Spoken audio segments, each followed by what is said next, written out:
Salutations everybody, it is Matty here today, and we're going to be talking about EA. I swear I'm about to begin a segment on the channel featuring a weekly ignorant comment from EA. In today's ignorance, EA says people don't really enjoy linear games as much today. Give me 1 second just to reword what you're actually saying. All this information will be linked in the description down below. Let me first preface all of this information by saying that EA does not provide stats, facts. They merely just say, no, people aren't as into it now. When Electronic Arts closed down Visceral Games and announced that the studio's in-development Star Wars game was changing directions significantly, some wondered if this had to do with the game's more linear, single-player nature. Given the huge success of multiplayer games like Destiny and PUBG that use games-as-a-service models, was EA retooling Visceral Star Wars game to respond to this industry trend?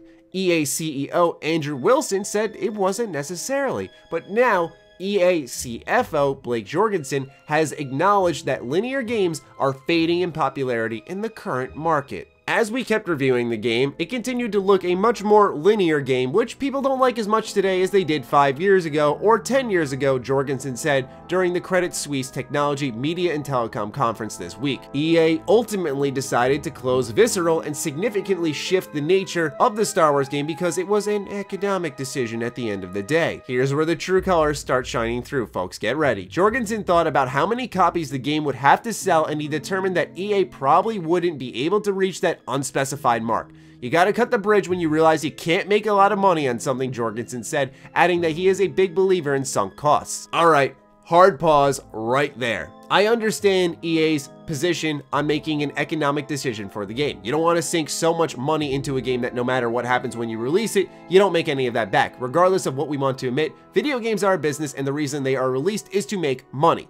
With that said, that does not mean that we have to throw simple morals out the window. Often, the way that developers and publishers, when they retool a game, like in this situation with Visceral Star Wars, is they get their money back through microtransactions. That's how it works when we see a big budget game like Star Wars Battlefront 2, which was the third highest budgeted video game ever, and they add microtransactions to make up the difference to pay for future content that is free. And I'm not saying that as a means of justification, but that's simply how the games industry has begun to work. Considering we're seeing a huge 180 on this Visceral Star Wars game, I imagine EA is going to be in a bigger deficit than they originally were when sinking all the money into the game. Now they're changing the vision. Now they're changing the scope. Now they want this to be replayable, have players return. That probably means a multiplayer functionality, which also means microtransactions. Not simply because those go hand in hand, but because it's an EA title. They believe in games as a service. They are going to add them into this game. I apologize for jumping the gun, but that's simply how they're going to try to make up the difference, especially when we have the EA CFO right here saying, you gotta cut the bridge when you realize you can't make a lot of money on something. So I thought to myself, let me research some single player games and provide to you guys the facts on how well single player titles are doing in 2017. Let's scroll down the review list first. I don't like using Metacritic as a source, but it's the best way to get all these review scores together, combining user as well as critic scores together. It isn't until number 33 in 2017 that we see Destiny 2, a multiplayer only title, and the rest are single player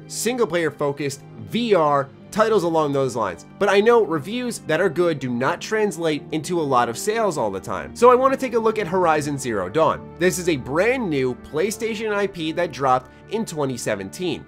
As of June 5th, 2017, Horizon Zero Dawn had marked 3.4 million copies sold. I'm imagining the thought going through some people's head is, well, Matty, yes, that's a single player game, but this is an open world title. Open worlds do sell better, and that's absolutely true. But my point being here is this is a brand new single player IP. It's going against the grain, and if single player games in general weren't doing well like EA had previously stated, then why is Horizon Zero Dawn performing so well for a brand new IP? I think a better argument though is if we look at Nier Automata. Square Enix reported that Nier Automata had exceeded sales expectations and has a strong potential as a franchise. Once again, a single player focused title, and it is a bit of an open world game, but I'd say it's more of a focused hub area rather than an open world. As of September 21st, 2017, Nier Automata has 2 million copies sold. The reason this one's so important to emphasize is because Nier, while it is maybe a semi-open world game, is a very niche title. If single player games were dying, if linear titles were dying,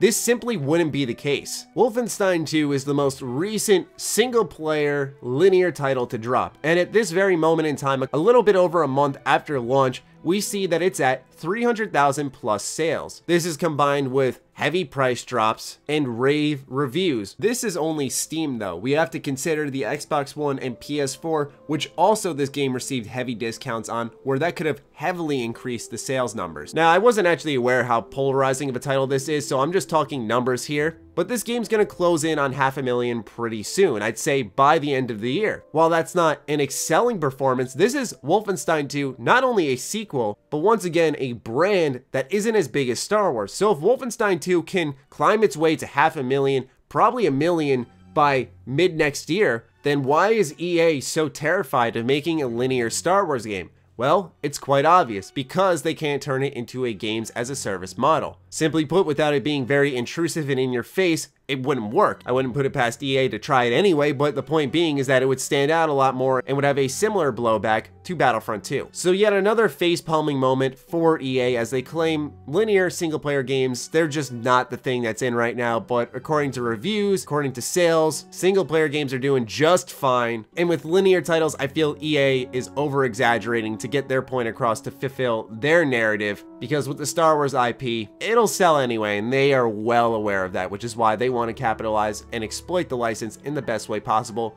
which is microtransactions. I'd love to hear your thoughts on this in the comments down below, so fire away everybody. Other than that, follow me on Twitter, like me on Facebook, those links are in the description down below, along with my Patreon. Do consider supporting that as it fuels all the content we create here. Stay sexy, stay active, I love you all, peace.